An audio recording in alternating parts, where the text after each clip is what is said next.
अस्मत्गुरुसमारम्भां यतिशेखरमध्यमां लक्ष्मीवल्लभपर्यन्तां वन्दे गुरुपरम्पराम् ஆழ்வார்கள் வாழி அருளிச் செயல் வாழி தாழ்வாதமில் குறவர்தாம் வாழி ஏகழ்வாறுமுய்ய அவர்கள் உரைத்தவர்கள்தாம் வாழி செய்யமறை தன்னுடனே சேர்ந்து. கிருஷ்ணாவதார அனுபவத்தை மிகவும் பறக்கச் செய்த பெரியாழ்வார் எம்பெருமானுடைய மற்ற அவதாரங்களையும் சிற்சில திருமொழிகளிலே அனுபவித்து அர்ச்சாவதார அனுபவத்தை செய்கின்றார்.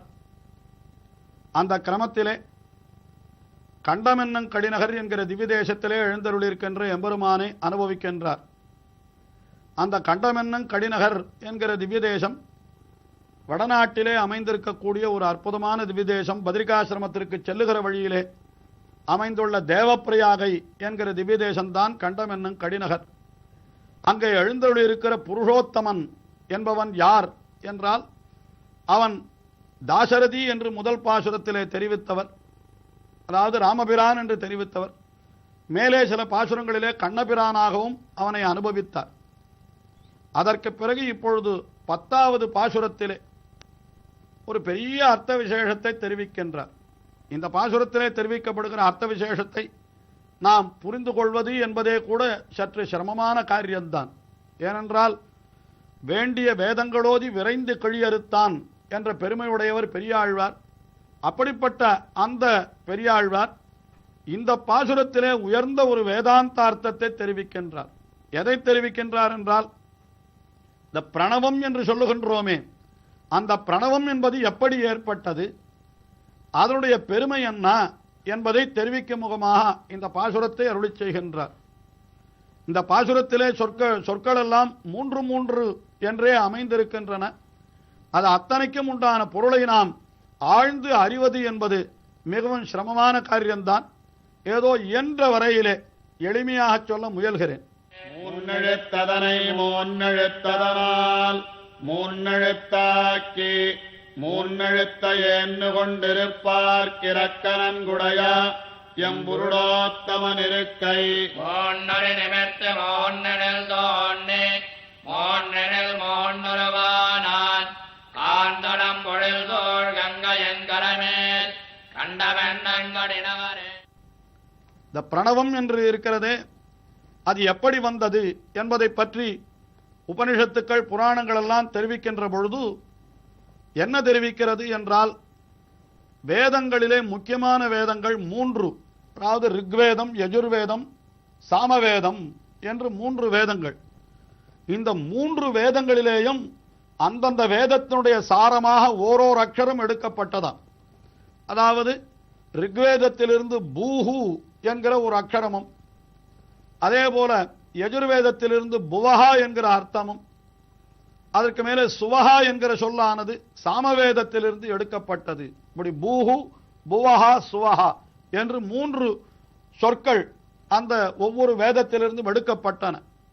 அதற்கு பிறகு அந்த 3 அந்த சொற்களையும் கூட இந்த பொன்வாணியன் என்ன செய்வான், தங்கத்தை நன்றாக உருக்கி அதை சுத்தம் செய்து அதை ஓட வைப்பது என்று செய்கிறானே, அதுபோல பகவானும் கூட இதை ஓட வைத்தான் என்று சொல்ல வேண்டும்.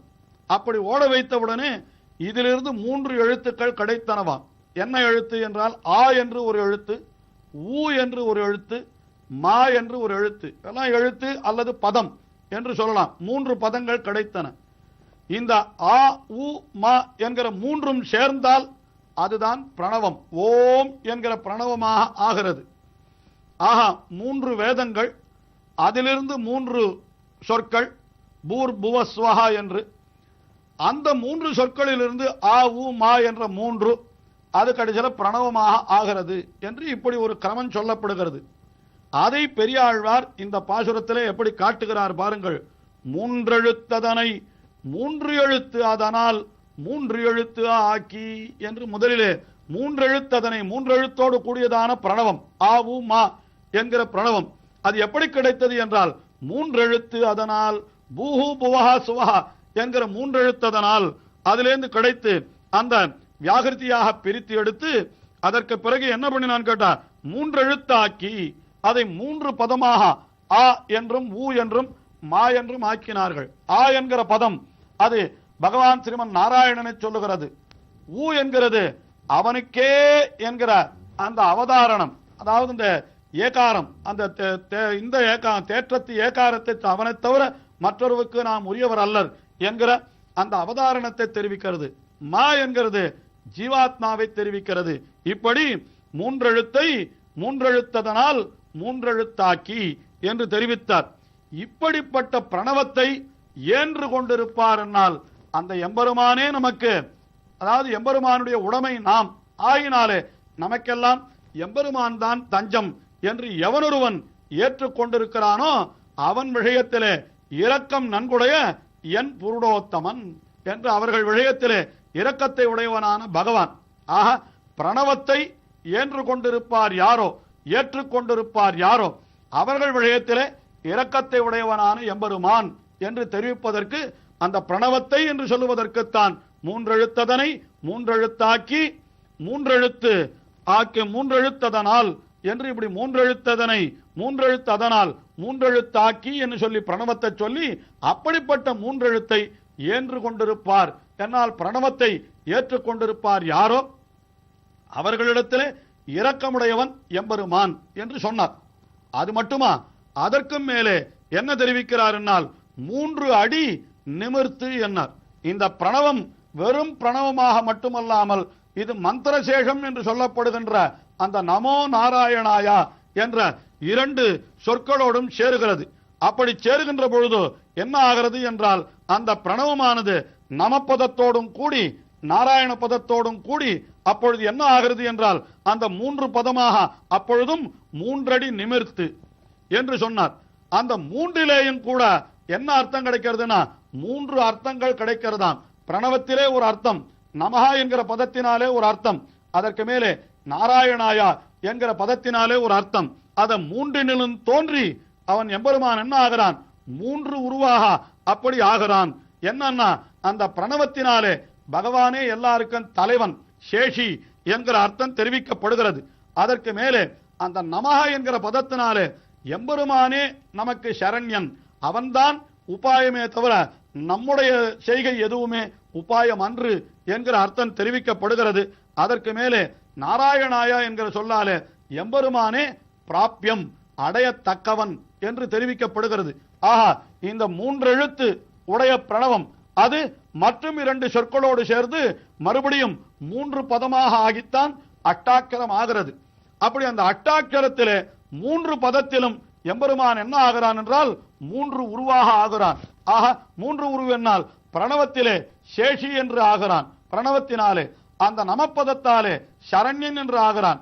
அதே போல நாராயணாய பதத்தாலே அவன்தான் நாம் அடையத்தக்க பிராப்யம், அடையத்தக்கவன் என்று ஆகிறான்.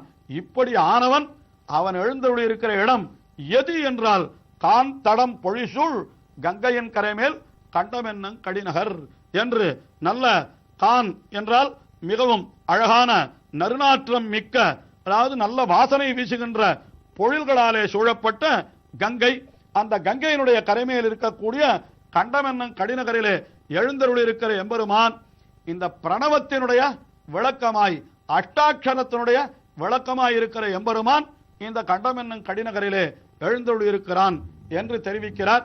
இந்த பாசுரத்தினுடைய அர்த்தத்தை இவ்வளவு சுருக்கமாக குறைந்த அவகாசத்திலே தெரிவிக்க முடியாது. மிகவும் அற்புதமான அர்த்தங்களை எல்லாம் மிகவும் விசேஷமாக வியாக்கியானங்களிலே ஆச்சாரியர்கள் காட்டியிருக்கிறார்கள். இருந்தாலும் சுருக்கமாக நாம் ஓரளவு அனுபவித்தோம் அத்தனை. இன்னும் விளக்கம் வேண்டுபவர்கள் அவர்களுடைய ஆச்சாரியர்களிடத்திலே இந்த அர்த்தத்தை நன்றாக நேரிலே போய் கேட்டுத்தான் அறிந்து கொள்ள வேண்டும். அப்படிப்பட்ட உயர்ந்த அர்த்தங்கள் பொதிந்த ஒரு உயர்ந்த பாசுரம்தான் இந்த 3 எழுத்ததனை என்கிற இந்த 10வது பாசுரம்.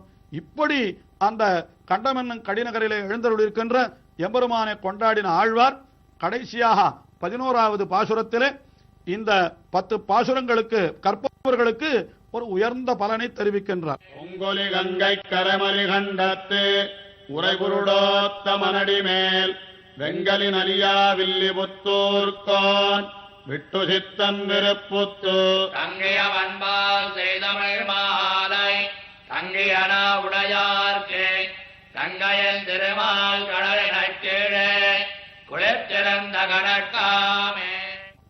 என்ன உயர்ந்த பலன் தெரிவிக்கிறார் பாருங்கள். இந்த பொங்கு ஒலி கங்கை கரைமலி கண்டம் என்று இந்த கண்டம் என்னும் கடிநகர், அந்த பொங்கொலி கங்கை கரைமலி கண்டத்து உரை புருடோத்தமன், அந்த புருடோத்தமன் அடிமேல் என்கிறார். அந்த புருஷோத்தமனுடைய திருவடிகளிலே என்றும் இந்த 10 பாட்டுக்கள் சொல்லப்பட்டன.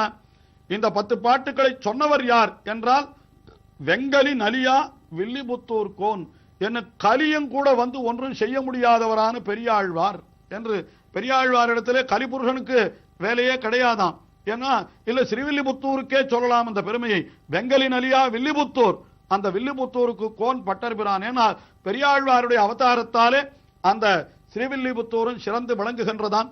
அப்படிப்பட்ட வில்லிபுத்தூர் கோன் அவர் அருளி செய்த தங்கிய வன்பால் செய்தமிழ் மாலை என்று எம்பெருமானிடத்திலே தங்கிவிட்ட அன்பினாலே அவர் அருளி செய்த இந்த மாலையாகிற இந்த 10 பாசுரங்களை நன்றாக கற்பவர்கள் அவர்களுக்கு என்ன பயன் என்றால் கங்கையில் திருமால் கடலினை கீழே குளித்து இருந்த கணக்காமே. கங்கையில் குளித்து திருமால் கடலினை கீழே இருந்த கணக்கு என்கிறார்.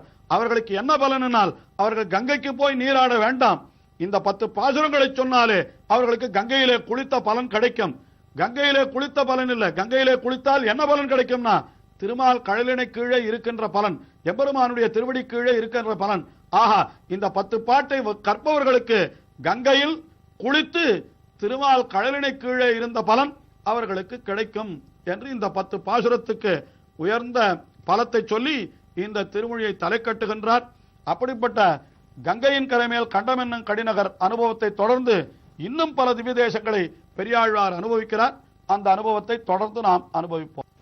ஒரு அறிவிப்பு.